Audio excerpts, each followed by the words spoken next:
Hi, this is Dr. Naeem, your favorite OBGYN. Today we're going to talk about pain management during labor. So when the patient comes in during labor, obviously it's a painful situation, and some patients do not want any pain management. They prefer to be natural. Some of them try things like maybe aromatherapy or have a doula with them, just someone who's going to help them to manage the pain, maybe do some massage. Some try different positions. In labor and delivery, we have certain balls that they can have position on the balls, or certain other things that maybe in a warm water that helps them with the pain management. But if they decide to choose medication, there are two main options.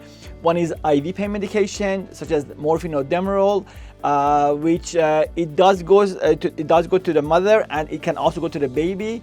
That means that if somebody received this medication and delivered a baby within half an hour or maybe an hour or so, the baby might come out, we call it depressed. That means that it could have the effect of the medication and not be as active. That's why if somebody receives a medication such as demerol or morphine and delivers right away, usually we have a NICU team by the bedside to help the baby if there's any situation.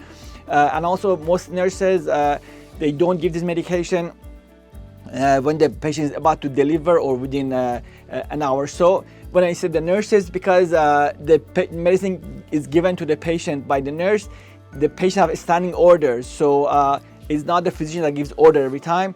The nurse has the order to give the medicine to the patient as needed per the patient's request. The other method that I usually recommend if it's patient agrees to is epidural, which is given in the through the back and numbs the patient from waist down.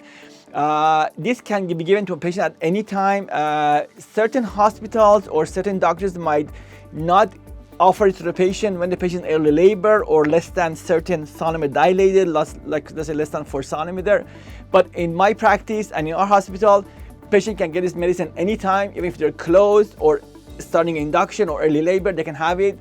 Up to when even at the end of the labor, when they're even 9 centimeter, we give to the patient if they requested it. When the patient is complete dilated, which is 10 centimeter, about to have a baby, usually we don't recommend it because the patient is ready to deliver, and this might actually hasten the delivery and actually make it last longer because the patient cannot be able to push when they get this. So we have done this certain situation, but most of the time you want to give it early in pregnancy, earlier in the labor, I mean, and that would help the patient manage the pain. Usually we end up decreasing the medication of epidural at the end of labor, so the patient has enough feelings to be able to push. Also, another thing that we use during C-section is called spinal anesthesia, which is a little different than epidural. The fact that it affects right away, and it usually lasts till the C-section is done, and then effects goes away. In the spinal, when we do the C-section, there is no catheter in the back, but in epidural, there's a catheter that it can be continuous medicine given, and sometimes patient 12 hours, sometimes 24 hours can have the epidural while they're in labor.